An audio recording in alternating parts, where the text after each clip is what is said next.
पुंडलिक विठ्ठल श्री ज्ञानदेव तुकाराम। प्रभु रामचंद्र भगवान की जय। पवन सूत हनुमान जी महाराज की जय। शांति ब्रह्म एकनाथ महाराज की जय। श्री गणेशाय नमः। श्री सरस्वती नमः। समुद्री सेतू बांधून वानर सैन्य घेऊन लंक्याला रघुनंदन बेरी निशान लावणी। कथेचं अनुसंधान ग्रंथकर्ते श्री संत एकनाथ महाराज या ठिकाणी सांगतायत। त्याच्या आधी थोडासा परिहार म्हणजेच आज रामायण घेण्याचं विशेष कथा म्हणजे आमचे परमार्थिक स्नेहीजन आदरणीय लकुलजी महाराज कांबळे व त्यांच्या असणाऱ्या सौभाग्यवती आणि आपल्याच ग्रुपमधल्या रेखाताई त्यांनी आयोजन केलं। कारण रामभक्त पंढरपुराहून आलेले असताना चंद्रभागेमधून पवित्र स्नान करून पंढरपूरच्या पवित्र भूमीमधून आलेले, त्यामुळे घराला आले हा श्रीराम भक्त। घराला आलाय बरोबर म्हटल्या बरोबर लगेचच कथेचं आयोजन करण्याचा हा योग आहे। आणि या ठिकाणी अनुसंधान कथेचा असा आहे, भगवान परमात्मा यांनी दगडानं समुद्रावरती पूल बांधला, समुद्र दगडाने आकळला आणि लंकेला आले। लंकेला आल्याबरोबर लंकेमध्ये प्रवेश केल्याबरोबर रावणाला भगवंताची भीती वाटली। काय करतो ऐका।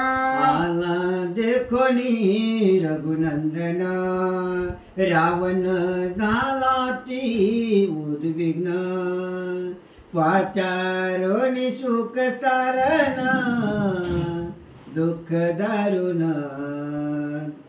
आलोची। आणि ज्यावेळेस श्रीरामचंद्र लंकेमध्ये आले त्यावेळेस दुःख दारुण भयंकर दुःख होत रावणाला। आणि शुक सारण नावाचे त्याचे त्या ठिकाणी गुप्तहेर होते। रावणाने शुक सारणाला बोलवलं आणि आपल्या अंतःकरणामधलं आपल्या मनातलं दुःख रावण सांगू लागला। आता रावणाला दुःख करण्याचं काय कारण आहे हो? सोन्याचा देश आहे, बसायला आसन सोन्याचं आहे, माती दगड सगळं सोन्याचं आहे आणि एवढं सर्व संपत्ती असताना दुःख व्हावं का? लंकाधिपती राजा रावण आहे, त्रैलोक्यावरती सत्ता आहे, सगळे देव लोक बंदीखान्यामध्ये आहे, महादेवासहित सर्व त्याच्या आज्ञेमध्ये वर्तन करतात, एवढा बलसंपन्न रावण आहे आणि दुःख भयंकर दुःख झालं त्याला। आणि तो दुःख आपल्याला झालेलं दुःख आपला असणारा जो गुप्तहेर आहे त्या गुप्तहेराला सांगू लागला। भयंकर दुःख होतं रावणाला। काय सांगतो ऐका। माझे प्रधान उन्मत्त पूर्ण नाही स्वहिताची गा आठवण करिता वारणे माझे मध्य प्राण तेथे पाठवी कोण हिर। आणि रावण शुक सारणाला बोलवलं आणि सांगू लागला की दुःख झालं मला या गोष्टीचं। माझे जे प्रधान आहेत माझेच घरचं खातेत, माझेच पगार घेतात आणि मद्यप्राशन करते, स्त्रियांच्या आहारी जाते। नगरामध्ये काय चाललंय, बाहेरून कोण लंकेमध्ये येतंय गावामध्ये येतंय याची पाळती ठेवत नाही। तर आता एवढा मोठा कारण रामचंद्र आले, पण रामचंद्र कसे आले तो घोर निशाण वाजवत भगवंत आलेला आहे, वानर सेना आलेली आहे, तोंडावरती आलेले आहे आणि ते आलेल्याच दुःख माझे एवढे मोठे प्रधान असताना ते लंकेमध्ये कसे आले असं आपलं दुःख रावण सांगू लागला। असो माझ्या प्रधानाची कथा माझी मदती पडली चिंता लंके आला श्री रघुनाथा काय म्याता करावे। रावण सांगू लागला ती शुक सारणाचं जाऊ द्या म्हणले, त्यांचा त्या असणाऱ्या माझ्या प्रधानाचं जाऊ द्या म्हणले। प्रधानाचं काय आहे, प्रधान आपलेच आहे, पण आज लंकेवरती श्रीराम आलाय आणि त्या रामाची भेटी मला आहे। देव आहे ती देवाची भीती कुणाला वाटते का? कुणाला वाटते देवाची भीती? एकाच माणसाला वाटते. पाप ज्याच्याकडे आहे त्याला भगवंताची भीती वाटत असते. कारण पापी माणूसच देवाला घाबरतो. इतर तर सगळे भगवंताचे भक्त आहेत. त्याच्यामुळं रावण सांगू लागला रामाची भीती मला वाटायले.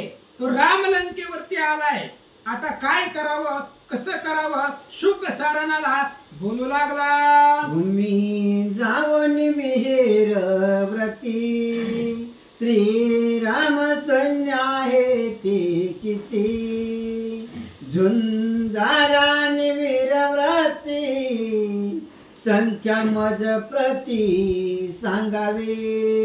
रावणानं शुक सारणाला सांगितलं हे बघा म्हणले आता राम तर लंकेमध्ये आले, पण त्या रामाबरोबर अनेक सैन्य आलेलं आहे. मग त्याच्यामध्ये बलवान आहेत, झुंजार आहेत, ताकदवान आहेत. मग त्या रामाकडे किती सैन्य आहे मोजायला जावा आणि मोजून या. आता रामाचं सैन्य आहे, मोजता येतं का हो?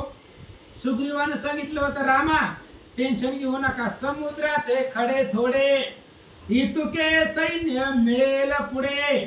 अहो समुद्राच्या किनाऱ्यावरती बारीक रेती असते, मुठभर माती जर घेतली तर त्या मातीचे कण मोजता येतात का? तेवढं सैन्य ती खडं थोडी पडतील एवढं सैन्य पुढे येणार आहे आणि अथांग बगल तिकडच वानर आहेत. अशी वानर तुम्ही जावा आणि ती मोजून या असं रावण शुक सारणाला सांगू लागला. रामाचा उत्साह पूर्ण शस्त्रास्त्र दुर्धर ते बाण सखा सौमित्र लक्ष्मण त्याची अंगवन मज सांगा. शुक सारणाला रावण सांगू लागला तुम्ही जावा त्या पार्टीमध्ये, रामाच्या सैन्यामध्ये जावा. आणि जात असताना रामाचा उत्साह बघा, रामाकडे किती ताकद आहे, रामाची कमजोरी कुठे आहे, लक्ष्मणाकडे किती ताकद आहे, त्यांच्याकडे कोणती शस्त्र असतात, कोणता वानराकडे किती बळ आहे, हे सगळं जावा तुम्ही तिथं गुप्त रूपानं ते सगळं पहा आणि येऊन मला सांगा. रावण बोलू लागला श्रीरामाचे बळ आणि दळ वानराच्या शौर्याने शिळ लक्ष्मण तरण कल्लोळ करणे विवळ मज सांगा. तुम्ही ज्यावेळेस रामचंद्राच्या सैन्यामध्ये जाताल त्यावेळेस त्या रामाकडे किती ताकद आहे, रामाचं बळ किती आहे, वानराकडे किती ताकद आहे, वानराकडे किती बळ आहे, लक्ष्मण युद्ध कसं करतोय, लक्ष्मणाचं युद्ध कौशल्य काय आहे, म्हणजे एकंदरीत युद्धाचे जेवढे नियम आहेत किंवा युद्ध करण्याचे जेवढे शास्त्र आहेत सगळं बघा आणि अत्यंत सगळं पाहून येऊन मला सांगा. रावण बोलू लागला जाता राक्षस वेश स्थिती कपी तुमचा घात करती घेऊन वानर वेश बोलती सैन्य संपत्ती गणावी. राजा रावणाने सांगितलं हे बघा, तुम्ही जर राक्षसाच्या वेशामध्ये गेला तर तुम्हाला ओळखतील, कारण रामचंद्राच्या सैन्यामध्ये होय रोज दिंडीमध्ये जाणारा माणसं एखादं नवीन आलं तर ओळखू येतं आपल्याला, हे काही दिंडीसाठी आलेलं नाही पांढरे कपडे घालून. काही सगळीच दिंडीला आलेले नसतात महाराज, काही किशे कापायला बी आलेले असतात आणि दिंडीमध्ये ते लोक जास्त असतात. पांढरे कपडे एकदम महाराज वाटतंय, ओरिजिनल महाराज वाटतंय पण नसतंय असं. त्याच्यामुळे तुम्ही त्या वानर सैन्याच्या वेशामध्ये जावा, तुम्हाला कोणी ओळखणार नाही. म्हणजे पांढरे कपडे घाला, गळ्यामध्ये उपरणं घाला, डोक्याला टोपी बांधा, डुप्लिकेट माळा घाला आणि दिंडीमध्ये सामील जावा. 8 दिवस जेवायचं टेन्शन नाही महाराज, एवढी त्या ठिकाणी त्या सैन्यामध्ये मिसळा, तसं जावा तुम्ही, तुम्हाला कुणी ओळखणार नाही. राक्षसाच्या वेशामध्ये जर गेला तर वानर तुम्हाला ओळखतील, म्हणून वानराचा वेश धरून जावा. रावण सांगू लागला ऐकोनी रावणाचे वचन शुक आणि कारण वानर वेश धरुनी जाण आले आपण कपी सैनी श्रीराम जय राम.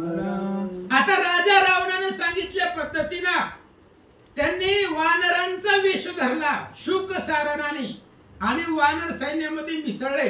आता श्रीरामाला सगळ्या वानराची ओळख नव्हती असं म्हणता येत नाही महाराज, कारण जाणे मुंगीचे ही मानस, मुंगीच्या मनात काय चाललंय रामाला कळते. मग जवळ समोरच्या माणसाच्या मनातलं कळत नाही का? पण तरी सुद्धा वानरांचा वेश धारण केला आणि वानर वेशामध्ये शुक सारण सैन्यामध्ये मिसळले. सैन्य पाहता तीन वाडे, वानर दाटले चौकडे, रीती पृथ्वी दृष्टीस न पडे, मागे पुढे कोंदले. शुक सारण वानरांचा वेश धारण केला आणि पाहू लागलं वानर सैन्य की ते मोजायला लागली महाराज. मोजता येत नव्हती, बगल तिकडं वानरच वानर होत. रामाचं सैन्य महाराज अफाट वानर होती, मोजता येत नव्हती. वानराशिवाय जमीन रिकामी दिसतच नव्हती. पावलं पावली प्रत्येक ठिकाणी वानर दिसत होती, म्हणजे संख्या करवली जात नव्हती एवढी वानर दिसू लागले. वानर दाटले भूतळी, वानर दाटले नवतळी, वानर दाटले जळस्थळी, लंका मुळी कलकलती. अहो सगळीकडे वानरच वानर होते, जमिनीवरती पाऊल सुद्धा रिकाम नव्हतं एवढी वानर होते. आकाशामध्ये वानर होते, चारी दिशेला पाहिल तिथं पाहिल जसं समुद्र अथांग दिसावा तसे अथांग वानर सेना शुक सारण पाहू लागले. येथे करिता शंकर पुरण, वानर संख्यान करवे जाण, थोटा वले शुक सारण, वानर संख्या गणवती. अहो वानर मोजता येत नव्हती महाराज, किती वानर बगल तिकडे वानर होती, मोजायला येत नव्हतं. आता राजा रावणानं जर विचारलं किती होते काय सांगायचं, मोजताच येत नव्हती. की दुःख करू लागले शुकसारण, शंक करू लागले. काही जरी केलं तरी वानरांची संख्या त्यांना करवलं जात नव्हती. बगल तिथं वानर दिसू लागले. एक आदळले लंकेशी, असंख्य वानर आकाशी, कपी कोंदले पृथ्वीसी, सिंधुपाशी अगणित. अहो किती वानर तुम्ही मोजून मोजून किती मोजणार आहे तो, अफाट संख्या करवता येत नव्हती. दृष्टी जाईल तिथं बगल तिथं वानर दिसत होती. लंकेमध्ये वानर होती, आकाशापर्यंत वानर होती, नभामध्ये होती, समुद्रामध्ये होती, समुद्राच्या किनाऱ्यावरती होती. बगल तिथं जिथपर्यंत नजर जाते तिथपर्यंत वानर दिसू लागले.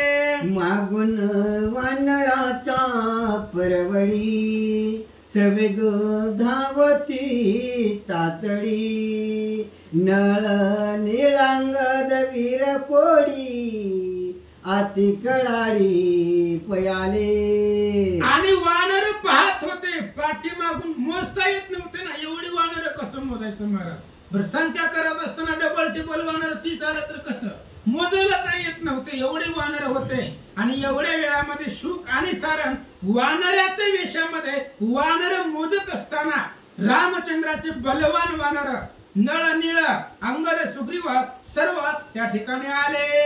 श्रीराम पाठीशी वानर, अर्बुदे निर्बुदे पद्म निकर, त्या मागे सुग्रीवांचा भार, अति अपार असंख्य. असंख्य वानर होती ज्यांची संख्याच करवली जात नाही, जे वानर मोजताच येत नाहीत.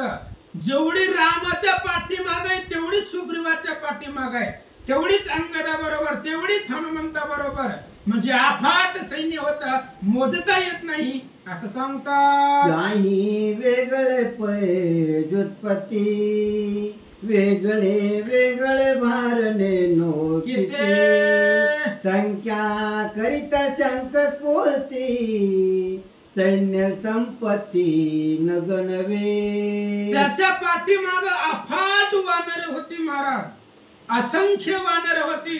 ती वानर मोजता येत नव्हती आणि मोजता येत नाहीत म्हणून शुक सारणाला दुःख वाटू लागला. शोधिता वानर पाळतीने तव ओळखील बिभीषणे.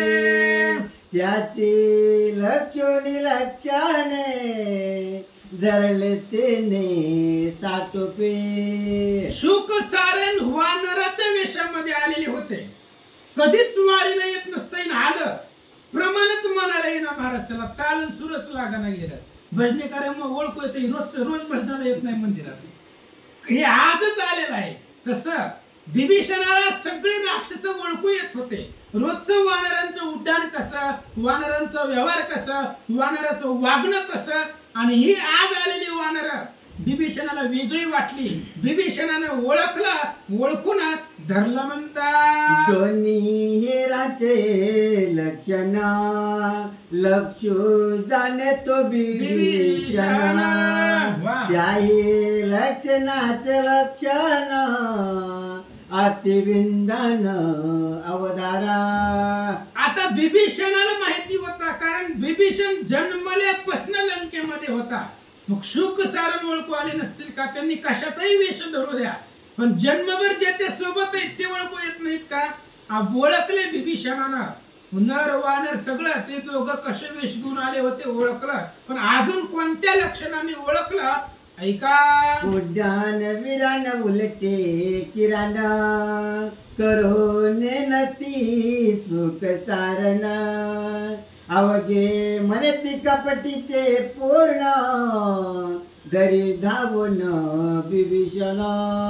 बिभीषणानं ओळखलं महाराज. सोपं आहे. आता वानर कसं बी उड्या मारतात, ह्या झाडावरून त्या झाडावर, उलट सुलट कसं बी उड्या मारतात. पण ती शुक सारणाला जमना ना. त्यांचं रोजचं नव्हतंच ते. वारकरी संप्रदायामध्ये एखादं नवीन आलं की पावलं खेळताना चुकतोय महाराज, जमत नाही त्याला. रोजचे वारकरी बिनधास्त पावलं खेळतात, पण आज आलेल्याला जमत नसतं, ते चुकत. तशा पद्धतीने बिभीषणानं पाहिलं, हे घाबरले, दपकले, उलट किरण मारायला यांना जमत नाही, याचा अर्थ ही वानर नाहीत. या लक्षणांनी बिभीषणानं शुक सारणाला ओळखलं. आणि त्याची धरो जाता दोघे पळती लागू लागवता.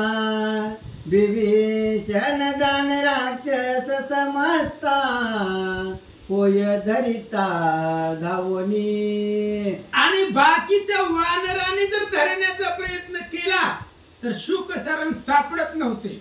राक्षसी गुप्त मावेनं ते निघून जात होते. पण बिभीषणाला राक्षसांच्या सगळ्या माया माहिती होत्या, सगळ्या युक्ती कपट सगळं माहिती होतं. त्यामुळे बिभीषणानं लक्ष ठेवून शुक सारणाला पकडलं. काय करतात ऐका. वानरी बांधून वानर वेशी शीघ्र आणले श्रीरामा पासे. राम कृपाळू सर्वभूतासी गायच्या पाशी बोलत. आणि बिभीषणानं शुक सारणाला पकडलं, त्याच वानर वेशामध्येच पकडलं आणि धरून श्रीरामाच्या समोर आणलं. राम कृपाळू सर्वभूतासी. राम खूप कृपाळू आहे महाराज. अहो जन्माईच्या आधीपासून सगळी व्यवस्था भगवंत करतोय. काय तुझी त्याने नाही केली चिंता, राहे त्या अनंता आठवणी. कोण करी बाळा दुधाची उत्पत्ती, वाढवी श्रीपती सवे दोणी. अहो भगवान परमात्मा एवढा कृपाळू आहे, आपण आईच्या पोटामध्ये असताना सगळी व्यवस्था करतो. एवढा कृपाळू भगवान परमात्मा आहे. शुक सारण समोर बिभीषणानं आणले, त्या शुक सारणाला भगवंत काय बोलतात ऐका. रावण चोर तुम्ही त्याचे हिरा, वदा योग्य बोले ते शास्त्र. तरी मीन मारी साचार, वानर भार पहा माझा. अहो रामानं त्या शुक सारणाला सांगितलं तुमचा राजाच चोर आहे, तुमचे तुम्ही त्याचे हेर आहेत, चोराचे हेर आहेत म्हणले, तुम्ही चोर आहे. तुमचा राजा तर चोर आहेच, त्याचेच तुम्ही हेर आहेत, आणि तुम्हाला मारण्यामध्ये माझा काय पुरुषार्थ आहे? त्यामुळे शास्त्राचा जर विचार केला तर तुम्हाला मारावंच असं शास्त्र सांगतंय. शास्त्राच्या दृष्टीने पाहिलं तर तुम्हाला मारणं हे शास्त्राला योग्य आहे, पण मला तुम्हाला मारायचं नाही. तुम्ही कशासाठी आलात? वानरसेना तुम्हाला पाहिजे आहे, बिनधास्त पहा. भगवंत बोलतात, आणि का पासून हे पळती म्हणून दिदले हनुम्या हाती. वा महाराज. राक्षस मावाची उत्पत्ती परिपुच्छा प्रती चालेना. आणि श्रीरामाने विचार केला, आता ह्या राक्षसांना शुक सारणाला आपलं सैन्य दाखवायचंय, म्हणून त्यांनी काय केलं, बाकीच्या हातामध्ये जर दिलं असतं तर ती पळून गेली असते, म्हणून हनुमंताकडे दिला. श्रीरामाने हनुमंताला बोलवलं, शुक सारण त्यांच्या ताब्यात दिले, आणि हनुमंताला सांगितलं, यांना सगळं सैन्य दाखव, एक ना एक, नाव गाव तालुका जिल्हा सगळं यांना सांग, कुठून कुठून आले ते सगळं सांग. म्हणून हनुमंतानं शेपटीमध्ये बांधले, कारण शेपटीपाशी माया चालत नाही, पाहिलं होतं लंकेमध्ये. त्यामुळे शेपटीपाशी कुठल्याही प्रकारचं कपट चालत नव्हतं. हनुमंताच्या हातामध्ये शुकसारणाला दिला. दोघे धरणी पोचावरती तोमे वृक्ष उत्पत्ती दाखविले सैन्य संपत्ती रावणा प्रती सांगावया. हनुमंतानं त्या दोघाला शेपटीमध्ये गुंडाळलं आणि शेपटी सगळं सैन्याकडे फिरवली. बघा म्हणले, तुम्हाला काय बघायचंय, काय मोजायचंय ते बघा, निवांत बघा, वाटल्यास मी थांबतो थोड्या वेळ, पण बघा म्हणले, सगळं सैन्य बघा आणि जाऊन रावणाला ते सांगा. म्हणून हनुमंत शुकसारणाला वानर सैन्य दाखवू लागला. तुम्ही दोघे मारलिया जाण कोण आमुचे दादुले पण रावणा पासी माझे वचन स्वयं गरजून सांगावे. भगवान श्रीराम बोलतायत, शुकसारणाला म्हणले, हे बघा तुम्ही दूत आहे आणि तुम्हाला मारणं काय ताकद आहे माझी, एवढं पुरुषार्थ नाही, तुम्हाला मारण्यात काय पुरुषार्थ आहे? त्याच्यामुळं तुम्ही जावा रावणाकडं आणि रावणाला माझी त्याला धमकी म्हणा किंवा माझी एक त्या ठिकाणी आज्ञा मी एक सांगतो ते तुम्ही रावणाला सांगा. भगवंत बोलतात, रात काळी कडकडाट करीन राक्षसास पाट बाणी भेदून हे त्रिकोट दशकंठ छेदिन. भगवान श्रीरामचंद्र शुक सारणाला सांगतात, हे बघा जावा तुम्ही लंकेमध्ये, रावणाला सांगा उद्या सकाळी युद्धाला तयार हो, उद्या सकाळचा सूर्य उगवल्याबरोबर असं युद्ध करील, लंकेचं त्रिकूट भेदीला आणि सगळं राक्षस सैन्य मारीला. भगवंत बोलतात, माझे बाण सुटली देखा जाळीती तोरण्यानी पताका बाणी विध्वंस निलंका दशमुखा छेदिन. आणि माझे जर बाण सुटले तर तुमच्या लंकेचा पताका, तुमच्या लंकेचा ध्वज सगळं छेदून टाकतो, कारण माझ्या बाणापुढे कुणीच उभा राहू शकत नाहीये. देखोनी श्रीरामाचा बाण शंकर घाली लोटांगण. अहो महादेव ज्या बाणापुढे नतमस्तक होतात तो रामाचा बाण आहे, आणि ही राक्षस सैन्य बापुड आहे बाणापुढं. त्याच्यामुळे उद्या सकाळी सगळे राक्षस सैन्य संपवतो, ही माझी गोष्ट रावणाला सांगा. भगवंत बोलतात, अपराधी निरपराधी श्रीराम साहे समान बुद्धी दोघे सोडविले त्रिशुद्धी कृपानिधी कृपाळुये. आणि भगवान परमात्मा अपराधी आणि निरपराधी राम दोघालाही समान बुद्धीने पाहतो. असं ऐकल्याबरोबर अपराधाचं बळ माजल महाराज, पुती चालू आहे, चला गोंधळ करू तिथं जाऊन. का राम माफ करतोय अपराध, पण तसं नाही. चुकून केलेला अपराध फक्त रामचंद्र माफ करतात, जाणून बुजून केल्यावर रामाकडे धनुष्यबाण आहे. त्याच्यामुळं अपराधी किंवा निरपराधी भगवान श्रीरामचंद्र सारख्या बुद्धीनं पाहतात असं सांगतात. सांगून पराक्रम पुरुषार्थ दोघा करविले निर्मुक्त सोय चळचळा कापत लंकेत ती आले. आणि अशा पद्धतीने भगवंताने स्वतःचा पराक्रम सांगितला, पुरुषार्थ सांगितला आणि रामचंद्राने सोडून दिलं, मारलं नाही त्यांना, सोडून दिलं. शुकसारण जावा म्हणले, तुम्हाला मारून काय माझा पुरुषार्थ आहे, सोडून दिलं. धाकत धाकत पळत पळत कस तरी ते लंकेमध्ये रावणाच्या समोर आले. चार अपराधी वदयुक्त तेच राम केले निर्मुक्त धाके चळचळा कापत आले धावत लंकेशी. अहो यांनी अपराध असा होता की त्यांचा वध करावाच.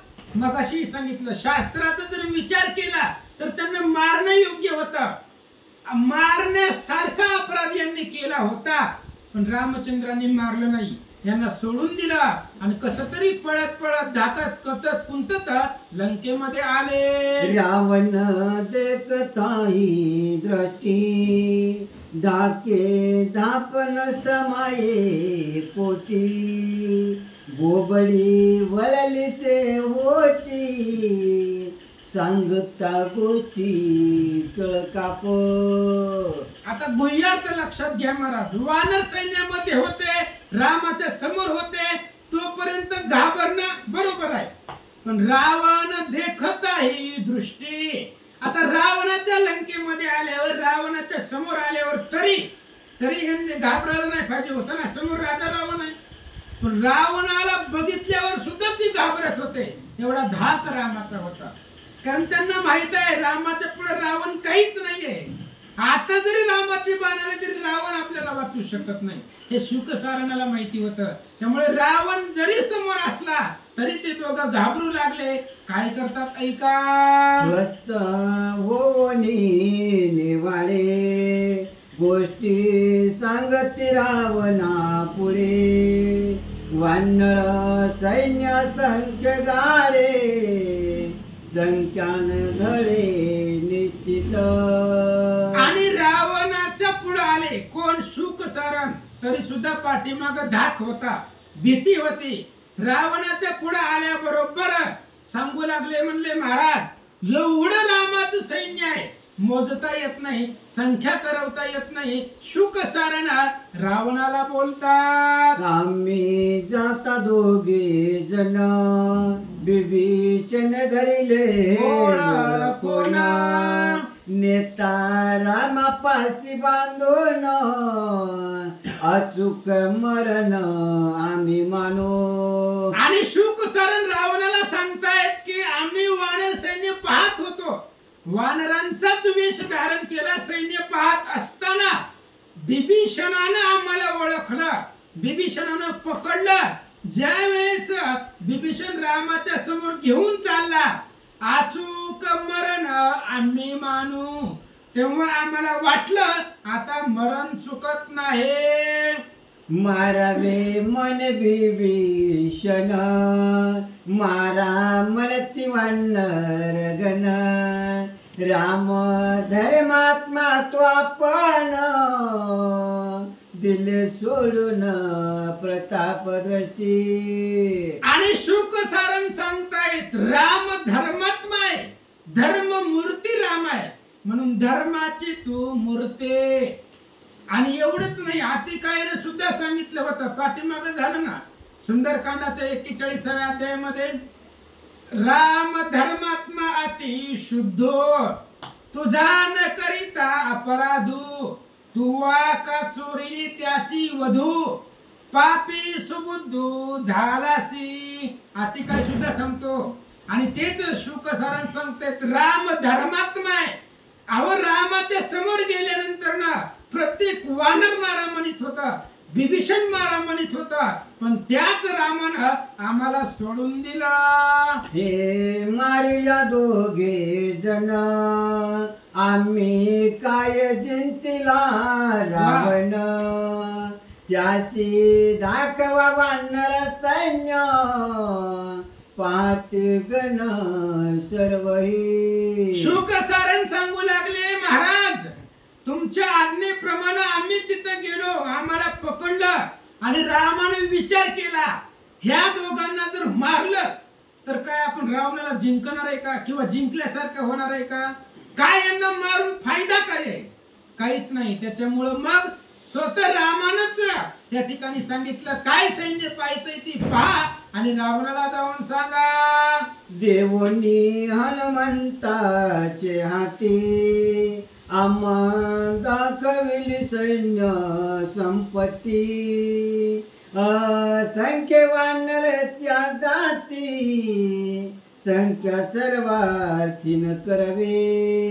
देवोनी हनुमंताचे हाती, महाराज हनुमंताचं हातात देणं खूप महत्वाचं आहे, कारण हरी प्राप्तीसी उपाय धरावे संताचे ते पाय. हनुमान महात्मा आहे, हनुमान संत आहे आणि हनुमंताच्या हातामध्ये दिलं आणि हनुमंतानं मला एक एक सैन्य दाखवलं असं शुक सारानं रावणाला बोलतात. एक एक ते मरकट वधू पाहे दशकंठ लंका मानिती पोलकट बळ उद्भट वानरा. अहो किती ताकद आहे, एक एक मरकट एक एक वानर महाराज रावणालाच मारायच्या भाषा करते. रावण दिसला की रावणाचंच गचुर धरतो, रावणाच्याच पाठीमागं लागलेत. शुकसरण सांगू लागले, रावण ऐकत. रावण बसलेल्या जागेवर घाबरत होता महाराज, पण दाखवत नव्हता. या शुकसरांपेक्षा रावण घाबरला होता, पण तो दाखवत नव्हता. आणि शुकसरण सांगतायत एक एक माकड रावणाला मारायची भाषा करायला असं शुकसरण सांगू लागले. प्रकार तोरण विध्वंसमया लंका भुवन चौगा पाशी प्रताप पूर्ण कोण कोण त्याईका. अरे सगळ्या वानरांचं काय करायचं, शुकसरण सांगतायत रावणा महाराज एवढे वानर आहेत त्या वानरांचं काय करायचंय. लंका निर्दाळन करण्याची ताकद चौगामध्ये आहे. त्या चौगामधलं कुणी बी एक जण लंका समुद्रात पालती घालू शकतंय. तोरण लंकेच्या तोरणासहित ध्वजासहित लंकेत त्रिकुट छेदून तोडून समुद्रात पालतं घालण्याची ताकद चौगामध्ये. त्या चौगामधला कुणीही लंकेचा विध्वंस करू शकतो. लंका विध्वंस करण्याची ताकद चौगामध्ये आहे. ती चौग कोण कोण ऐका. श्रीरामाने लक्ष्मण घरचा भेदितो विभीषण सुग्रीव राजा विजयी पूर्ण मनती क्षण रावण निर्दळू. लंका विध्वंस करण्याची ताकद चौघा जणांमध्ये आहे आणि त्या चौघामधलं कुणीही एक जण लंकेचा विध्वंस करू शकतो. श्रीराम आणि लक्ष्मण. भगवान श्रीरामाकडे ताकद आहे लंका विध्वंस करण्याची. लक्ष्मणाकडे ताकद आहे, शेष अवतारी लक्ष्मण आहे. विभीषणाकडे सुद्धा ताकद आहे आणि वानरांचा राजा सुग्रीव. ह्या चौघापैकी कोणीही एक जण लंकेचा विध्वंस करील असं शोकसारण सांगतात. लंका उपळून समुळी निक्षपावया समुद्र जळी हेची चौघे आतुर बळी करावया होळी राक्षसा. अरे या लंकेची होळी करायला किंवा लंकेचं त्रिकूट संपूर्ण हातामध्ये घेऊन समुद्रात पालत करण्याची ताकद, आखी लंका समुद्रात बुडवण्याची ताकद चौघांकडे आहे. आणि या चौघापैकी हे चौघ आतुर बळे बलवान आहेत. ह्या चौघापैकी कुणीही एक जण लंकेचा विध्वंस करील असं सांगतात. असो या तिघांची ख्याती एकला एक तो रघुपती. रावण वधून बाणावरती लंका भस्मांती नेऊ पाहे. अरे चौघांचं राहू द्या, एकला एक रघुपती, ह्या चौघांचं बाजूला राहू द्या, एकच श्रीराम. आणि त्या रामाकडे एवढी ताकद आहे, लंका समुद्रात पालती घालून लंकेतली सगळी राक्षस मारून रावणाला भस्म करण्याची ताकद एकट्या श्रीरामामध्ये आहे. शुकसारण सांगतात, आळवे आलिया प्रधान इंद्रजित मकराक्ष कुंभकर्ण अति कायादी पुत्र दळण लंका भुवन भस्मांत. अहो एका श्रीरामाकडे एवढी ताकद आहे लंका भस्म करायची. पण कसं? कुणीही येऊ द्या, तुमचा मकराक्ष येऊ द्या, अतिका येऊ द्या, प्रधान येऊ द्या, मकराक्ष येऊ द्या, इंद्रजित येऊ द्या, कुंभकर्ण येऊ द्या, प्रधानाची पोरं येऊ द्या, एकंदरीत कुणीही येऊ द्या, येणाऱ्याला सगळ्याला मारून लंका भस्म करायची ताकद एकट्या रामाकडे आहे. शुकसारण बोलतात, राक्षसांची जाती व्यक्ती रणी करील तो समाप्ती.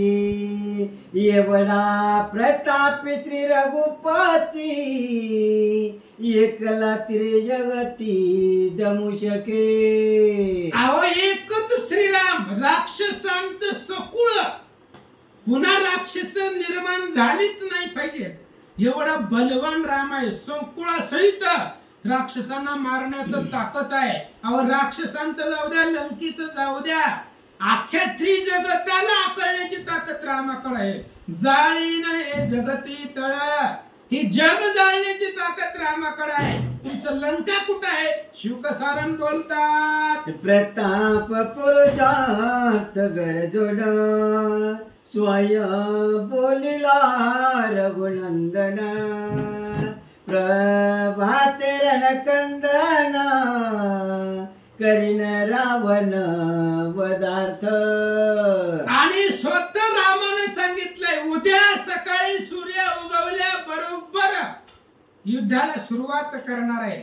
आणि युद्धाला एकदा सुरुवात केली मग पाणी पाजायला सुद्धा मी माघारी कुणी ठेवणार नाही. त्याच्यामुळं एवढं असणारा रामानं सांगितलंय, प्रतिज्ञा केली आहे. त्याच्यामुळं त्या ठिकाणी शुकसारण सांगू लागले, ऐकोनी सारनाचे वचन रावण झाला ती उद्विग्न.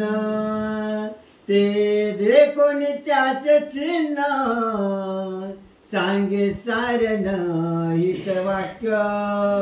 आता ज्या वेळेस सारणाने सांगितलं रामाचं एवढं सैन्य आहे, रामाच्या सैन्यामध्ये एवढे जणांकडे एवढी ताकद आहे, रावण घाबरला. आणि रावण घाबरलेलं सारणानं पाहिलं. मग सारणाला वाटलं घाबरलं तर अजून घाबरावं, कारण घाबरले की लोक जास्त घाबरवतात.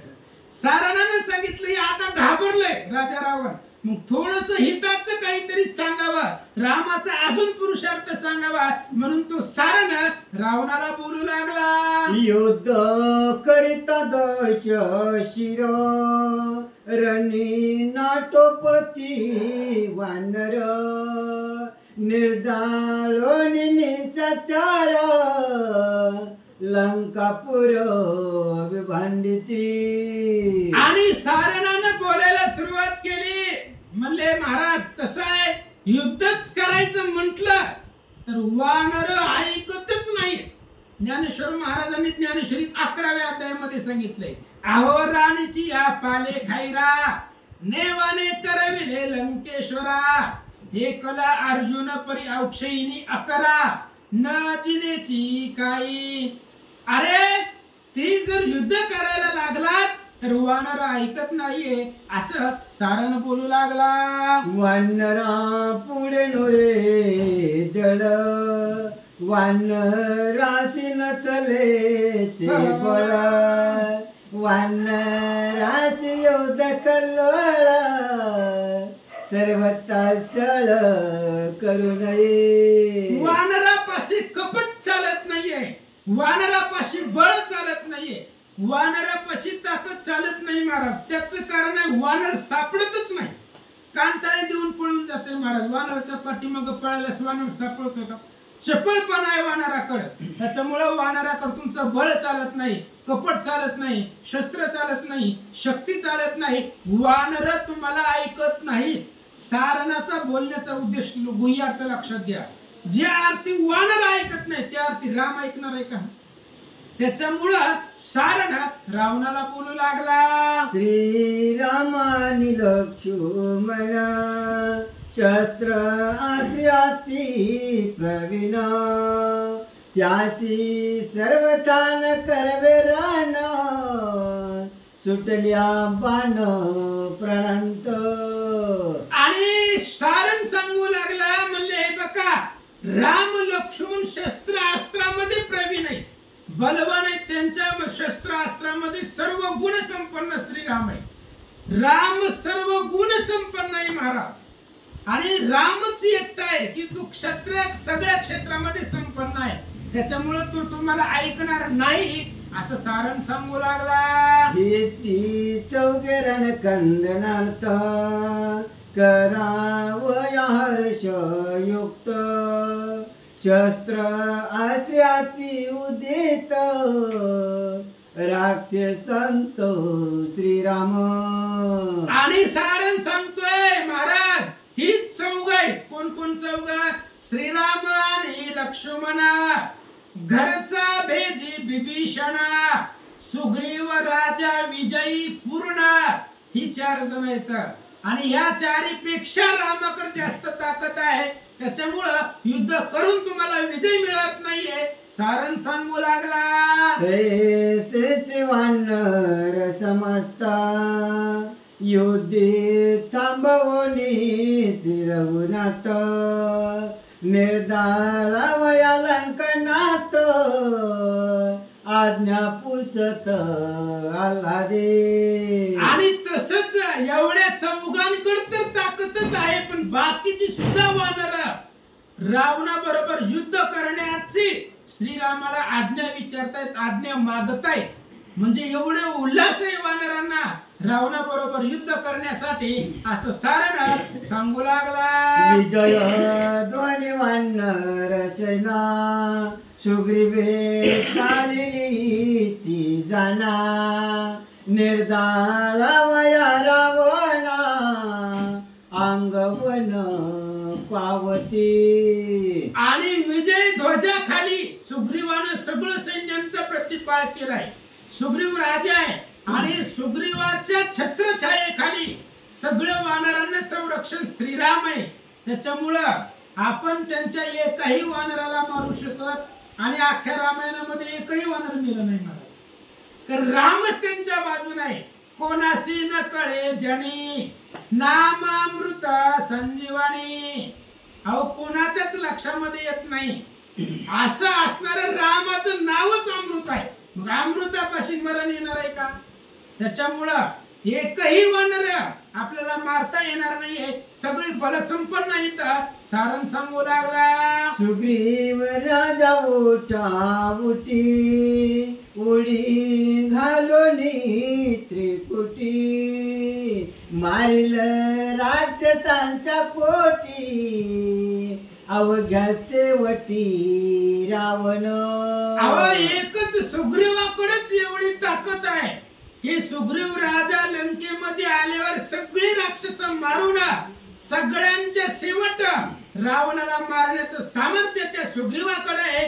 सारण सांगू लागला, असो या महावीरांची मात, एकला एक तो हनुमंत, करो पाहे लंका घात, त्याचा पुरुषार्थ तुम्ही जाणा. आता मेन मुद्द्याला हात घातला मला सारणानं. त्याने सांगितलं रावणा ही सगळीच बाजूला राहू दे, हे सगळ्यांचं जाऊ दे, कारण ही सगळी तुझ्या ओळखीची नाही, ही सगळे अपरिचित आहे. पण एकला एक हनुमंत, हनुमंत तुझ्या ओळखीचा आहे. अहो तुझ्या दाढी मिशा जाळ्यात हनुमंतानं. मग हनुमंताची ताकद तुम्हाला माहिती आहे ना, मग जी माहिती आहे ती जास्त सांगायचं नसतं. माहिती आहे ना हनुमंताची ताकद, बाकीचं सगळं जाऊ द्या, एकटाच हनुमंत ह्या सगळ्यांना मारून लंकेचा घात करून तुला मारायला समर्थ आहे. सारण सांगू लागला, त्यासी न करावे रण, त्रिसत्य सत्य रावणा जाण, सीता देव निरिगता शरण, कृत कल्याण पावसी. रावणा सगळ्या बरोबर युद्ध करशील, पण हनुमंत त्यासी न करावे रण. त्रिकाल बाधित सत्य आहे, हनुमंता बरोबर युद्ध करता येत नाही. अहो एकच वानर आलं होतं, पाठीमागे झालं ना सुंदरकांड, एकच वानर आलं होतं आणि अख्ख्या लंकेचा विध्वंस करून गेला, तरी हनुमंताला अडवण्याची कोणाचीच हिंमत झाली नाही. एवढा बलवान हनुमान आहे आणि त्या हनुमंता बरोबर काय युद्ध करणार आहे. आमचं चांगलं सांगणं आहे, आम्ही चांगलंच सांगतो, मला ऐकत नाही त्याला आम्ही काय करावं. आमचं चांगलं सांगणं आहे, सीता दे आणि रामाला शरण जा. सांगू लागला, सीता अर्पावी श्री रघुनाथा, या लागी चरणी ठेवितो माथा. नको नको युद्ध कथा, प्रणंत व्यथा पावसी. सारण सांगू लागला, रावणा जर जगायचं असेल तर सीता दे. तुला जर 4 दिवस जगायचं असेल तर सीता दे, तुझ्या पाया पडतो, पाया पडतो, पण स्वतःचं जीवन वाचव. सीता रामाला परत दे आणि युद्ध नको, कारण युद्धामध्ये विजय मिळणारच नाही आहे असं सारण सांगू लागला. सीता देवनी आवश्यक, सखा केली रघुकुळा टिळक, सार्थक लोक परलोक, परम सुख पावसी. अहो जगामध्ये सार्थक कशाच आहे, सार्थकच लोकांना कळलं नाही महाराज. कशामध्ये सार्थक आहे हो? तुका म्हणे जन्म आल्याचे सार्थक, विठ्ठलाची एक. तुम्ही बघून आलात विठ्ठला, एकच विठ्ठल आणि विठ्ठल पाहणं हेच जीवनाचं सार्थक आहे. त्यामुळे रामाला सखा कर आणि तुझ्या जीवनाचं कल्याण करून घे असं सारण बोलू लागला. हित पत्य सत्य पूर्ण, ऐकोनी सारणाचे वचन, रावण वध दुराभिमान, दुष्ट दुर्जन दुरुक्ती. आणि मग सारणानं त्याला सांगायचं ते सांगितलं, पण रावण कसा आहे, अहंकाराचं प्रतीक आहे. रावणानं आपण घाबरलोय असं दाखवलं नाहीये. मग राजा रावण अभिमानानं गर्वानं सारणाला काय बोलतो ऐका. देव दानव गंधर्व युक्त, सुरेंद्र आलिया पाया पडत, तरी सीता न करी मी निर्मुक्त, जाण निश्चित सारणा. राजा रावणाने सांगितलं, सारणा देव दानव गण गंधर्व यक्ष किन्नर सूर असुर कोणीही येऊ दे, हातामध्ये धनुष्य घेऊन महादेव त्रिशूळ घेऊन येऊ दे, ब्रह्मदेव शाप घेऊन येऊ दे, विष्णू सुदर्शन घेऊन येऊ दे, इंद्र वज्र घेऊन येऊ दे, तरी सीता न करी निर्मुक्त, तरी मी सीतेला देणार नाही असं रावण बोलू लागला.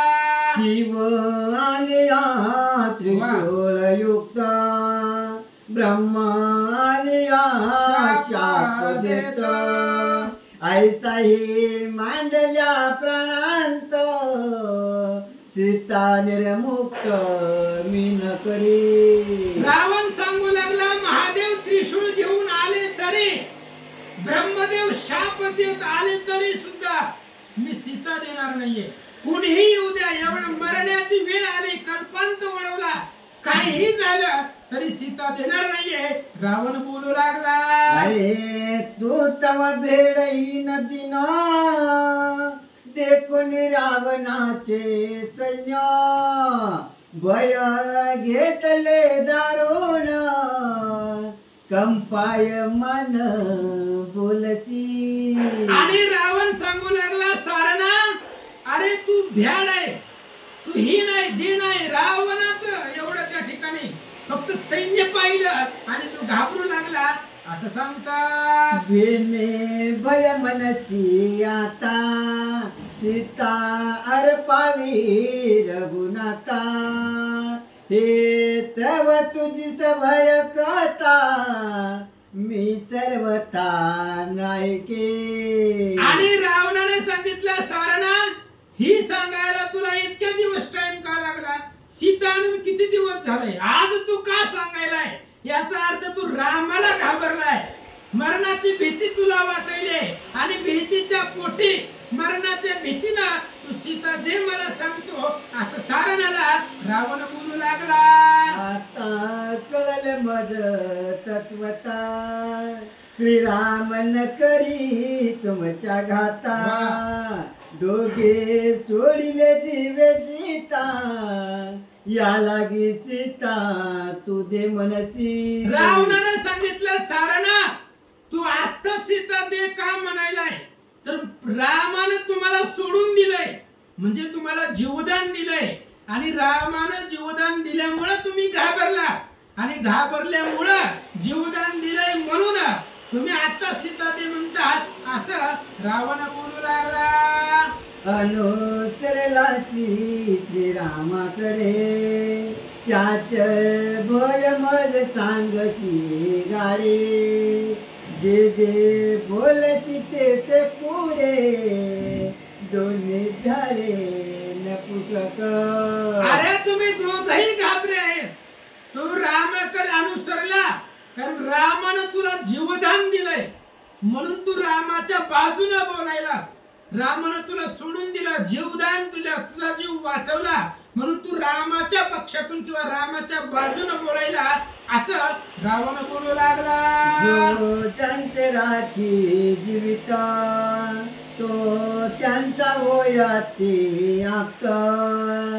या लागे तो मनसी येत सीता निर्मुक्त करावी. रावण सांगू लागला सारणा, जो ज्याचं जीवन राखतो तो त्याचा आप्त होतो, मग तू कुणीही असू द्या. त्याच्यामुळे रामानं तुझा जीव वाचवलाय म्हणून तू आज सीता दे म्हणायला असं राजा रावण बोलू लागला. आता तुम्ही दोघे जण श्रीरामाचे आप्त पूर्ण.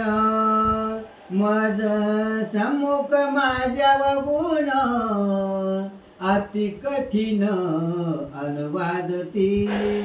आणि त्या ठिकाणी रावण सांगू लागला, तुम्ही रामाचे आप्त आहे, रामाच्या बाजूने आहे, रामाच्या पक्षातले आहेत आणि माझ्या समोर माझं अवगुण सांगायला लागला. मी काही बी करू दे, मी राजा आहे तुमचा आणि माझ्या समोरच माझी निंदा करायला असं रावण बोलू लागला.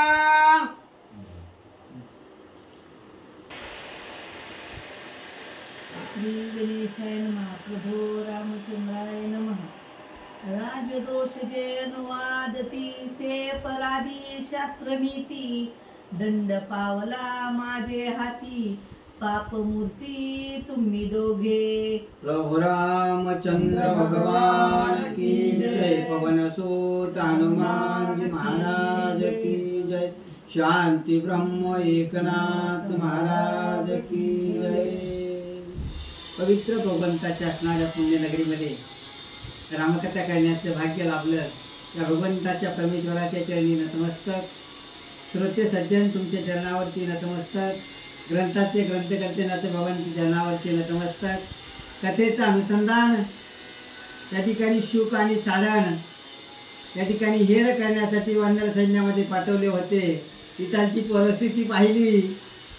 राजा रावणा ओळखलं, म्हणले फितूर झाले का तुम्ही? वशी या ठिकाणी वशीला लागला का म्हणले तिकडचं पाणी लागलं का? माझं खातं त्यांचे असणारे गुणवर्णन करता का? मला असणारं माझं खच्चीकरण करण्यासाठी माझं असणारा वैर्याचं गुणवर्णन तुम्ही करतात. निश्चित राजधर्माच्या अनुसार तुम्ही असणारा देहदंड करण्याच्या लायकीचे आहात. असा असणारा राजा रावण शुक सारणानं खरं सांगितल्याच्या नंतर आपली प्रतिक्रिया देतोय. वीर्य शौर्य बळ संपूर्ण वैर्यांचे अत्यंत वाना गुण माझे अनुवादा वगुण वंद्य संपूर्ण तुम्ही दोघे. गाढव असावं पण पैशावाला असावा. आपला राजा कसलाही असं तरी त्याचंच गुणवर्णन करावं, त्याचीच स्तुती करावी. तो असणारा खोटं जरी असलं तरी. परंतु हे शुक सारणानं केलं नाही. सत्य परिस्थिती मांडण्याचा प्रयत्न केला. राजा रावणानं असणारं सांगितलं, माझी तुम्ही असणारं निंदा करतात, माझं खच्चीकरण कसं होईना, हे सगळे तुमचे मनसुबे आहात. निश्चित तुम्ही मरण धर्माचे ठिकाणी अधिकारी आहात. इथं तुम्हाला तिहदंड करू शकतो. हा राजधर्म माझा आहे. सत्य विवेक पूर्ण न करिताची रावण वधावया शुक सारण शस्त्र सज्जून उठिला. या ठिकाणी असणार राजा रावणाचं असणारं सुख सारण बोललेलं मनाच्या जिव्हारी लागलं. अहो, एखाद्याची स्तुती आपल्याला ऐकून घेण्याची ती मनस्थितीच नसती. कारण आपल्या अंतःकरणामध्ये जोपर्यंत अहंकार आहे ना, लोकांचं चांगलं झालेलं पाहत नाही. ह्या वृत्तीनं तो या ठिकाणी खचोखच भरलेला राजा रावण होता. प्रभू रामचंद्राची वानेराची स्तुती केलेली राजा रावणाला आवडली नाही. लगेच असणारा मागचा पुढचा काही विचार करायचा नाही म्हणले, हे माझ्या विरोधात बोलतोय, आत्ताच मारून टाकतो. राजा रावणाने शस्त्राला हात घातला. रावणा वदिता वानरगण ऐसे अनुवादा दोघे जण तुमचा घेईन मी प्राण पक्षपाती पूर्ण रामाचे. ऐका ऐका बाबा हो, तुम्ही थोडे जवळचे एकदा तुम्हाला असणार जीवदान देतो, नाही तर इथंच याच भरसभेमध्ये तुमचा असणारा संहार करण्याचा असणारा मला अधिकार आहे. तुम्हाला शेवटची एक संधी देतोय. तुम्ही पक्षपात करायला लागलात. कारण माझं खाता या ठिकाणी खाते कणकीला जाते इरल्याला काय असं नाही चालणार. विचारचं मिळते खाता असणारा माझी चाकरी करता, माझे मिळते खाता आणि गुणवर्णनच्या वैराचे करता. हे असं जमणार नाही. निश्चित तुम्हाला तिहदंड देईल. हे चार वद्यपूर्ण श्रीरामे दिदले सोडून त्यांचे मी केवी करी हरहनन लज्जायमान रावण. या ठिकाणी असणार इतके दमाक्षी या ठिकाणी क्षमाशील व्हायला मी काही संत नाही. राजा रावण बोलतोय किंवा मी काही असणार तो राम नाही. अनंत अपराध पोटात घालत असणारा तो भगवंत आहे. किंवा अनंत पापाचं या ठिकाणी असणारा पोटात घालतो तो संत आहे. यौवन अंगावरी थुंकला तरी त्याला प्रसाद देऊन असणाऱ्या नाथांना मुक्त केलं. किंवा आपल्या असणारा एक अपत्याचा भांडवल अपितर असावं, त्याने किती या ठिकाणी गुन्हा केला तरी ते माता असणारे त्याला असणारे क्षमा करती. असा असणारा तो क्षमाशील भक्त वत्सल तो प्रभू रामचंद्र. तुम्ही निश्चित आपल्या राज्याची असणारी तुम्ही तिथं असणारी निंदा केली आहे. आपल्या राज्याचं खच्चीकरण कसं होईल हे 4 गुन्हे तुम्ही केलेत. त्या रामानं तुम्हाला जीवदान दिलं असेल. परंतु हा लंकाधीश राजा रावण तुम्हाला सोडणार नाही. खुणगाठ माझी अशी आहे. आता तरी हिशोबात राहा, सावध व्हा. हे 4 अवध्यपूर्ण श्रीरामे दिदले सोडून त्यांचे मी केवी करी हनन लज्जायमान रावण. ऐका ऐका, त्या राम असणारा सूट देतो. माझ्याकडे भीड नाही म्हणले.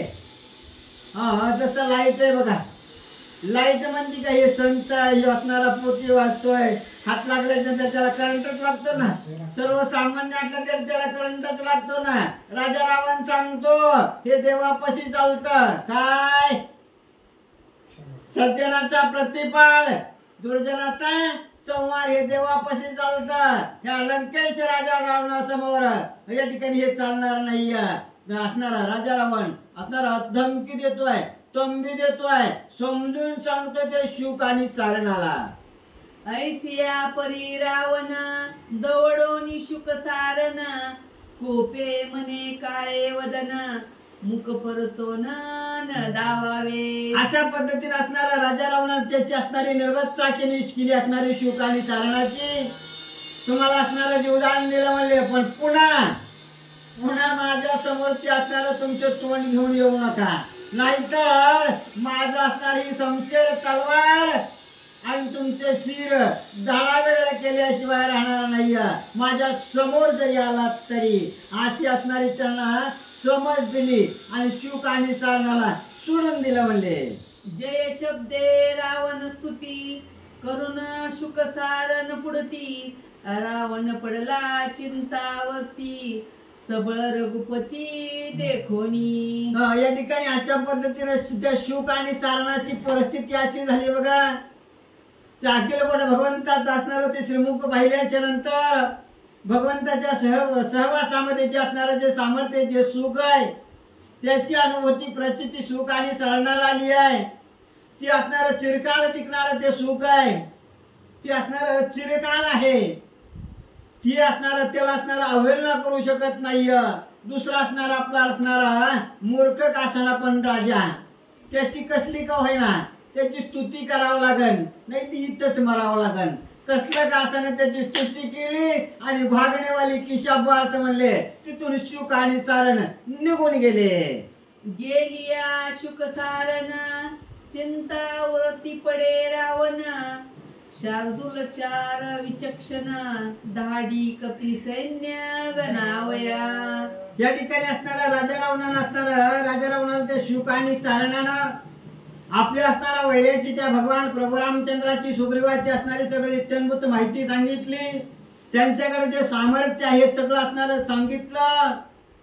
परंतु ते राजा रावणाला ऐकून घेण्याच्या मनस्थितीत या ठिकाणी हलक्यावरी घेतलं आणि त्या या ठिकाणी वड्याचं तेल वांग्यावर काढलं.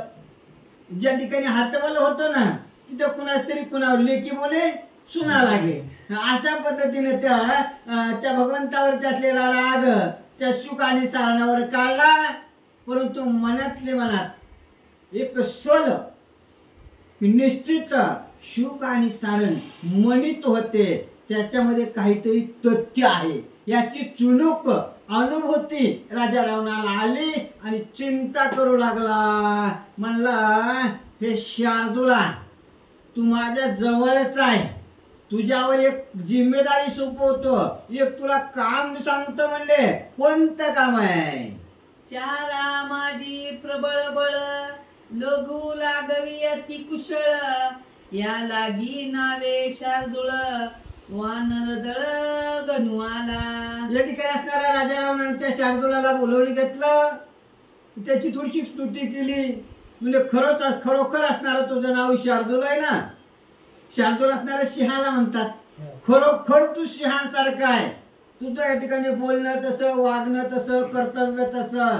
मग त्याला थोडस असणार मोठेपण दिलं आणि त्याला हरभऱ्याच्या झाडावर चढवलं आणि सांगितलं हे शार्दूला जे शुक आणि सारणाने कार्य केलं नाही ती जिम्मेदारी तुझ्यावर सोपवतं. म्हणले तू जा आणि वानरांची मोजदाद त्यांची असणारी गिनती कर आणि पटकन लंकेत येऊन मला गपचिप येऊन सांग. ही जिम्मेदारी राजा रावणानं शार्दूलावरती सोपवली.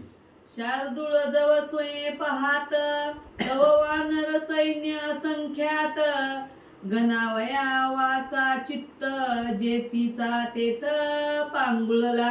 लगेच असणार राजाज्ञा या ठिकाणी शिरसावंदी असणाऱ्या शार्दूलानं मानली आणि लगेच असणाऱ्या त्या वानराच्या कटकामध्ये असणारा शार्दूल या ठिकाणी असाच वेश पलटून आला. त्याने इकडे पाहिलं, इकडे बी पांढरच दिसतंय. पश्चिमेकडे पाहिलं तिकडे पांढरच दिसतंय. दक्षिणेकडे पाहिलं तिकडे पांढरं धोट दिसतंय. उत्तरेकडे पाहतोय, वर पाहतोय, कुठेही पाहतोय, सगळीकडे पांढरं धोट.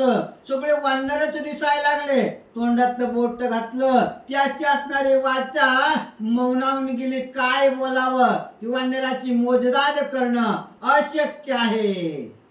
शार्दूळ येताच देखोन बिभीषणे धरिला ओळखून नेला दडपाशी बांधून रघुनंदन सभेसी. त्या वानराच्या कटकाच्या समीप असणारा तो शार्दूल आला आणि वानराचं निरीक्षण करू लागला.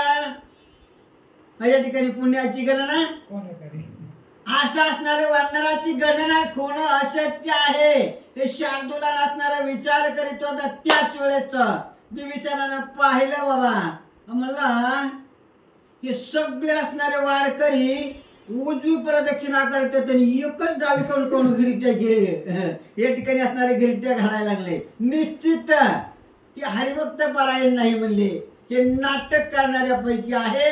विभीषणानं ओळखलं, म्हणले येत आमचा असणार आमच्या जातीचं आहे म्हणले, हे शार्दूल आहे हे ओळखलं विभीषणानं. वानर हानिती दृढमुष्टी लाता देती कंठी पुष्टी. श्रीराम कृपाळू जगजेटी कृपा दृष्टी सोडिला. या ठिकाणी असणारा विभीषणानं ओळखलं हे शार्दूल आहे. हनुमंतराला सांगितलं ते नाटक करतय म्हणले, नाटक करतय ते खरं हरिभक्त परायण नाही बर का. या ठिकाणी अशा पद्धतीने सांगू लागला. तितक्या तशा अवस्थेमध्ये वानरानं हायगाईच केली नाही. कोणी लाता बुक्या इतका चोपला निस्तंड असणार जशा माता मावल्या कणिक चिंबितात ना, असं शार्दूला असणारा वानरानं तिंबला आणि प्रभू रामचंद्राच्या समोर उपस्थित केला. हे भगवंता आपली गुप्त माहिती काढण्यासाठी आलत, बघा तुमचं तुम्ही काय करायचंय ती. एक नंबर.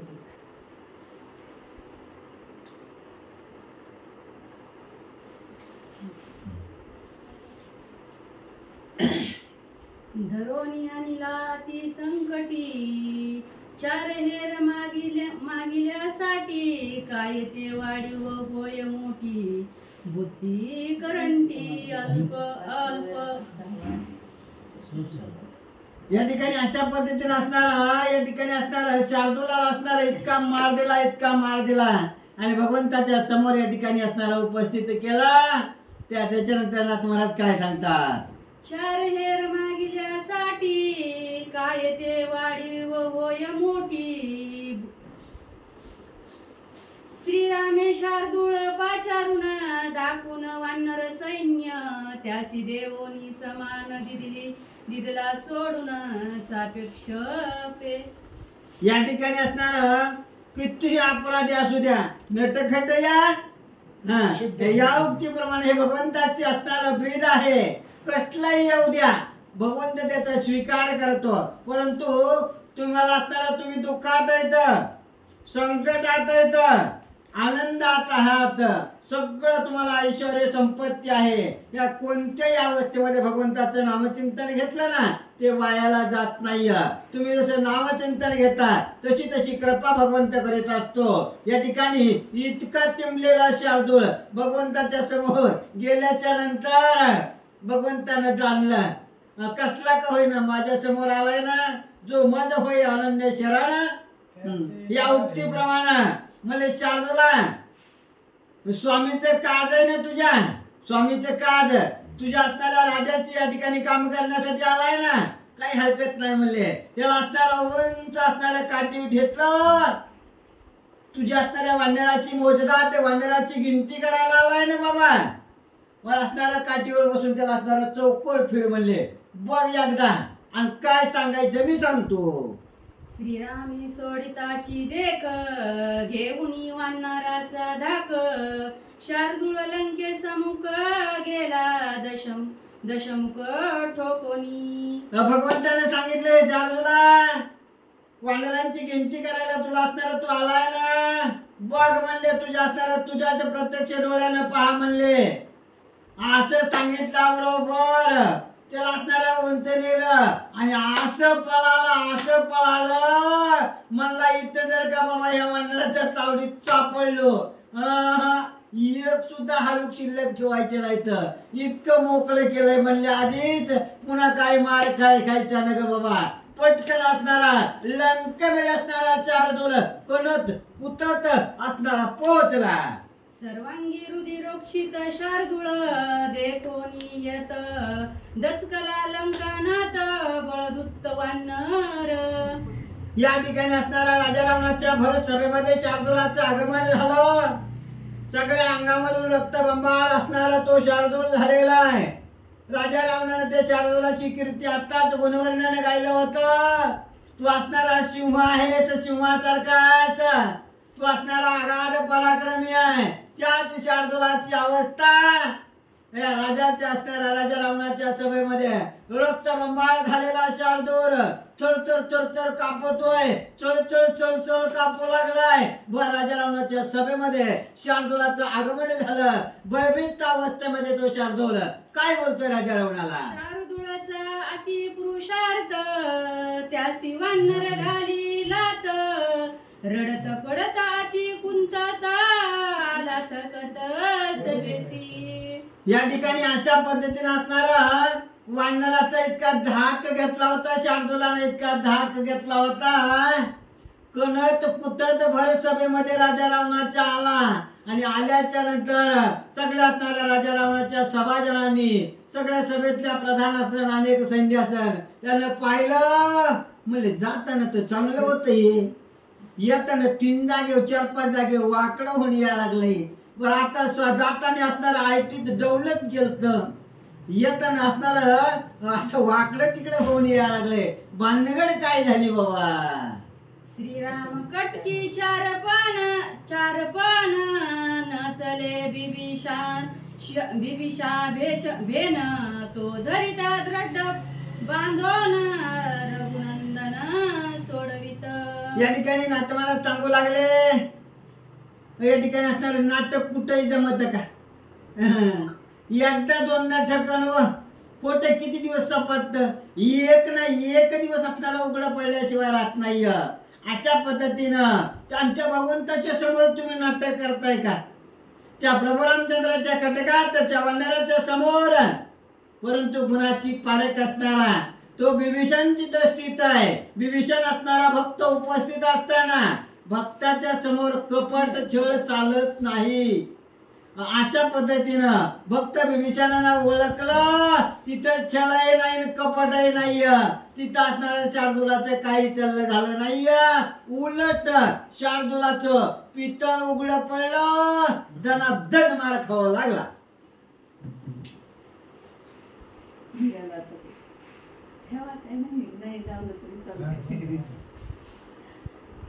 एका जनार्दना शरण रावणे पाहता वानर सैन्य श्रीराम करिले छत्र भंजन अनुसंधान बाणे एके. नाथ महाराज आपल्या असणारे गुरुवर्य जनार्दन स्वामीला शरण जाऊन या ठिकाणी अध्यायाची सांगता करतात.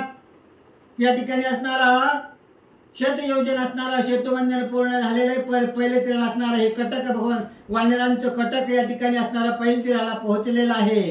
कोणत्याही वेळेस युद्ध या ठिकाणी युद्धाला आरंभ होऊ शकतो.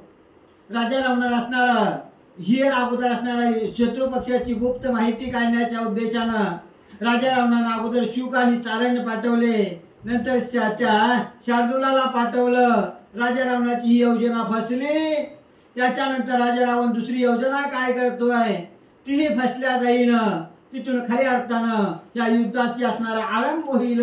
भगवान प्रभू रामचंद्र राजा रावणाचा असणारा जो ध्वज आहे ना, हा ध्वज कशा पद्धतीनं पाळतील एकाच बाणात याची असणारी सुंदर कथा आहे ही पुढील अध्यायामध्ये. ऐसे गोड निरूपण श्रुती व्हावे सावधान एका जनार्दना शरण रामायण अतिरम्य. या ठिकाणी रामायण त्याचे असणार हे रमणीय आहे. या ठिकाणी असणार हा ब्रह्मरस काळा आहे. एकदा का घेतला ना पुन्हा काहीच घ्यायची गरज नाही. असा असणारा हे रामायणाचा असणारा ब्रह्म काळा आहे. ज्यानं ज्यानं चाकला त्याला इतर काहीच आवडत नाही. असा असणारा रमणीय सुंदर पवित्र हे रामायण म्हणले. या ठिकाणी असणाऱ्या ह्या अध्यायाची सांगता या ठिकाणी करतात. नाथ महाराज आपले असणारे गुरुवर्य जनार्दन स्वामीला शरण जाऊन अध्यायाची सांगता करतात. रम्य रामायणी कथा अतिरमणीय वाल्मिक वक्ता अनागत भाष्य वदला कथा साधू संता सुखकारी. या ठिकाणी रामायणाची जी कथा आहे ना ही साधूला संताला या ठिकाणी सगळ्याचा उद्धार करणारी कथा आहे. जड मुळाचा पाषाणाचा तृणाचा उद्धार करणारी ही रामकथा आहे. या ठिकाणी असणार ही कथा लिहिणारे असणारे या ठिकाणी महर्षी वाल्मिक महर्षी त्यांच्या पूर्व आयुष्यामध्ये वाल्याकोळी होते. त्यांचा असणारा व्यवसाय लुटमार चोरीमारी करणं, वन्य पशु पक्ष्याची हत्या करणं, त्याच्यावर आपली उपजीविका करणं.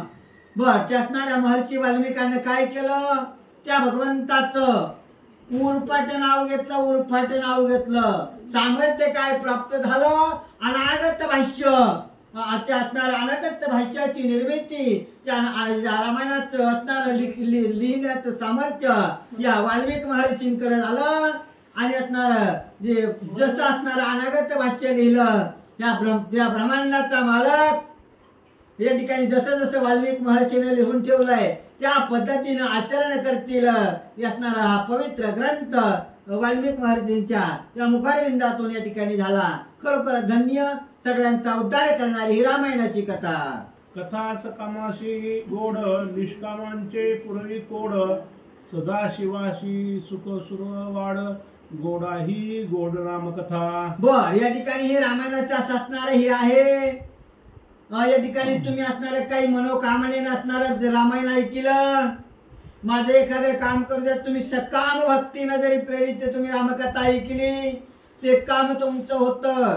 निष्काम भक्तीनं जरी रामायण ऐकलं तुमचं असणार त्याला फल प्राप्ती होती आहे. नव ह्या ब्रह्मांडाचा असणारा जो असणारा संहार करता ते महादेव आहेत ना, महादेवाचा असणारा हलहाल असणारा ते विष शमन करण्याचं सामर्थ्य त्या रामनामामुळे असणार त्या महादेवाला प्राप्त झालं. इतकी सगळ्यात प्रभावी ही रामबाण ही रामकथा आहे म्हणले. स्वस्ती श्री भावार्थ रामायणे युद्धकांडे एका कारटिकाया चार प्रेरणा नाम. आज रामायणाची कथा घेतली महाराज. अत्यंत रमणीय रामायण आहे. आता जी 4-5 वेळा आपण ऐकल्या, अतिशय सुंदर रामायण आहे. आणि रामायण एवढं गोड आहे की आपल्याला त्या ठिकाणी मनाला समाधान भेटतं. आणि तुकाराम महाराजांचा अभंग आहे, सदा नाम घोष करू हरी कथा, तेने सदा चित्ता समाधान. अत्यंत सुंदर रामायणाची कथा घेण्याचं कारण म्हणजे आमचे असणारे परमस्नेही लकुळजी महाराज कांबळे. सुंदर वाचन आणि सुंदर निरूपण. वाचनही गोड आणि सांगणंही त्याच्यापेक्षा गोड. त्यांच्या असणाऱ्या सौभाग्यवती संगीताताई जाधव, पुन्हा असणाऱ्या आमच्या रेखाताई शिंदे यांच्याच घरी कथा घेण्याचं आयोजन महाराज. आवड पाहिजे, आवड भेटली की माणसाला सवड भेटतेच. कारण आवड महत्वाची आहे. आणि रामायणामध्ये आवड असणार, कारण भगवंताची त्याच्यावरती कृपा दृष्टी आहे. मग अशी ववे येऊन गेले ना, कोणत्याही कामाने न बसला तरी भगवंत त्यांची इच्छा पूर्ण करतो. आणि आनंदाने बसला तरी सदाशिवाला गोड आहे. त्यामुळे अत्यंत आनंद देणारी रामायणाची कथा आहे. आणि सर्वांच्या समवेत आस्था भावार्थ रामायणाच्या परिवाराच्या तर्फे ही कथेचं आयोजन झालं. उल्हास महत्वाचा आहे महाराज. याच्यामध्ये काय डेकोरेशन आहे, एक नंबर, फुलं वगैरे सर्व. उल्हास महत्वाचा आहे. आणि उल्हास असणं हीच त्या ठिकाणी सांगणं वाचणं रामायणाची सेवा नाहीये. झाडून काढणं, सतरंजा गोळा करणं ही त्या ठिकाणी ही सूक्ष्म सेवा आहे. आणि हीच सेवा रामाला आवडते. आपण सांगून वाचून मोकळं होतो, पण ही जी सेवा आहे, बारीक जी सेवा आहे, ती भगवंताला आवडते. आणि तीच सेवा रामाला गोड वाटते. त्यामुळे आनंद वाटला महाराज. फक्त कथा 1 तास घेतली, पण 1 तासामध्ये एवढा 8 तास, एवढं सगळं नियोजन, एवढं सगळं आयोजन करणं खरंच त्या ठिकाणी भाग्यवंताचं घर आहे. आणि भाग्यवंता घरी भजन पूजन.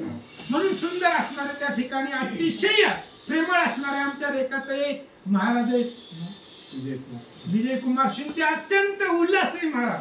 आणि परमार्थिक आहे. कुठेही ग्रुपचा कार्यक्रम असू द्या, अगोदर त्या ठिकाणी तयार असतात, सज्ज असतात. कारण आयुष्य एकदाच आहे, माणसाचं आयुष्य एकदाच आहे. पण आयुष्यामधून आपल्या जन्माचं सार्थक करणं आपल्या हातामध्ये आहे महाराज. बाकीच्या 84 लाख युने त्यांना उद्धाराचं साधन नाहीये. इथं काल भक्ती विजयामध्ये सांगितलंय, आऊट घटिका 45 मिनिटांमध्ये देव भेटतो, पण बाकीच्या 3 युगामध्ये 60-60 हजार वर्ष देव भेटत नाही. पण इथं 45 मिनिटात रामायणाच्या कथेत देव आहे. पदोपदी प्रगटे परमार्थ, क्षराक्षरातीत परा. ववेत बालकांडामध्ये ववे येऊन गेले. प्रत्येक अक्षरामध्ये राम आहे. आणि अशी असणाऱ्या रामायणाची सुंदर कथा सर्वांच्या समवेमध्ये घेतली आणि असं असणारं सुंदर रामायण उत्कृष्ट झालं. आदरणीय कांबळे महाराज आहेत, त्यांच्या सौभाग्यवती संगीताताई, आमच्या असणाऱ्या परमस्नेही रेखाताई आणि विजयकुमारजी शिंदे उल्हासानं यांच्या घरामध्ये रामायणाचं आयोजन युद्धकांड अध्याय पहिला छोटस कावयना चिंतनासाठी घेतलेला विषय परत परत पहा. जय श्रीराम. रामकृष्ण हरी. कुंडली कवरधारी विठ्ठल श्री ज्ञानदेव तुकाराम.